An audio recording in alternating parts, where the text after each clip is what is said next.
ছোটবেলায় যখন ছোট ছিলাম বাবা মার কাছে শুনেছিলাম স্বাস্থ্যই সম্পদ। আর এখন আমি বড় হয়েছি, আমি আমার সন্তানদের বলি এই একই কথা, স্বাস্থ্যই সম্পদ।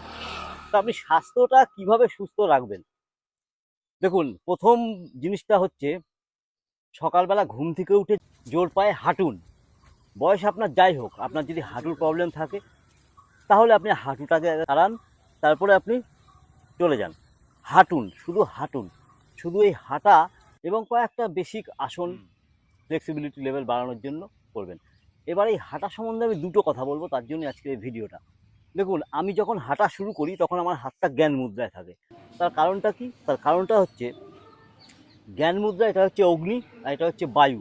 মানে আমার শরীরে আগুন তৈরি করে। যখন আমি প্রথম হাঁটছি তখন তো শরীর আমার গরম থাকে না, তাই শরীরটাকে গরম করার জন্য জ্ঞান মুদ্রায়।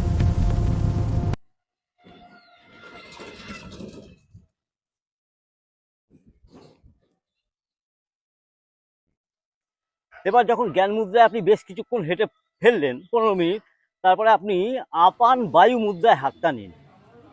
ইন্ডেক্স ফিঙ্গারটা থামের নিচে রাখুন আর মিডিল ফিঙ্গার আর রিং ফিঙ্গারটা থামের সাথে টাচ করুন। আপান বায়ু মুদ্রা। এই আপান বায়ু মুদ্রাতে আপনি আপনার পরবর্তী 15 মিনিট 20 মিনিট আপনি হাঁটুন। প্রথমে আপনি আধা ঘন্টা হাঁটুন। আধা ঘন্টা হাঁটতে পারলে যথেষ্ট। স্পিড অনুযায়ী অন্তত আধা ঘন্টা মানে 2.5 কিলোমিটার, 2.5 কিলোমিটার আপনি হেঁটে ফেললেন।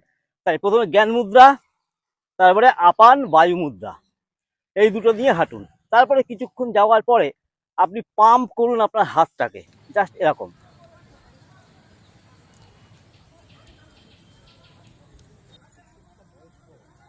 সকালবেলা ঘুম থেকে উঠলেন, এবার আপনি হাঁটছেন, আপনি জানেন না আপনার শরীরের কন্ডিশন কি। আপনি হাতগুলোকে যদি এরকম করে পাম্প করতে পারেন তাহলে আপনার হার্ট ভালো থাকে।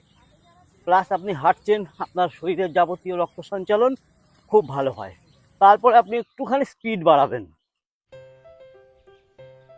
প্রথম অবস্থায় যে স্পিডে থাকবে,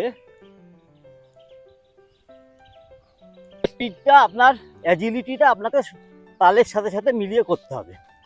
কখনো আপনি এইভাবে হাঁটবেন, কিন্তু এই কথাটা মাথায় রাখবেন, প্রথমে জ্ঞান মুদ্রায় শুরু করবেন, তারপর আপান বায়ু মুদ্রা, তারপর তো অনেক রকমভাবে হাঁটা যায়।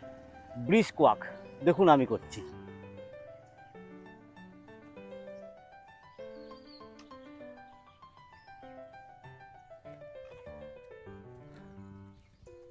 যদি আপনি ইয়াং হয়ে থাকেন তাহলে আপনি একটুখানি জগিংও করতে পারেন।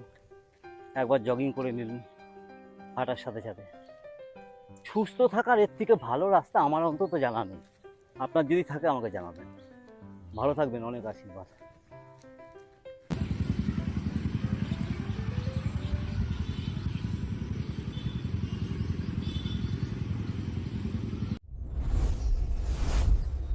ॐ नमः शिवाय।